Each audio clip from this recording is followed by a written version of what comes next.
Navro'z – yangi kun, yangilanish fasli. O'zbekistonda Navro'z azaldan tabiat uyg'onishi, mehr-oqibat va bag'rikenglik bayrami sifatida keng nishonlanadi.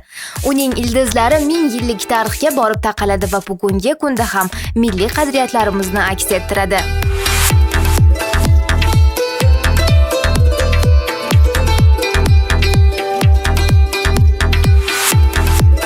Hasharlar bilan ko'chalar tozalanadi, doshqozonlarda sumalak qaynatiladi, saxovatli dasturxonlar yoziladi. Hamma yerda obodonchilik, yangilanish ruhi hukm suradi.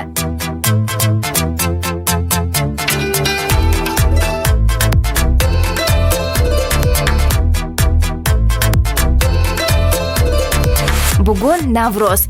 Yurtimizda tinchlik, totuvlik va mehnatsevarlik timsoli bo'lib, barcha yurtdoshlarimizni ezgu orzular sari ilhomlantirmoqda. O'zagrolizing aksiyadorlik jamiyati jamoasi barchangizni bahoriy yangilanish va ezgulik bayrami bo'lmish Navro'z bilan samimiy tabriklaydi. Yurtimizda tinchlik, dalalarimizda baraka, xonadonlarda fayz doimiy hamroh bo'lsin.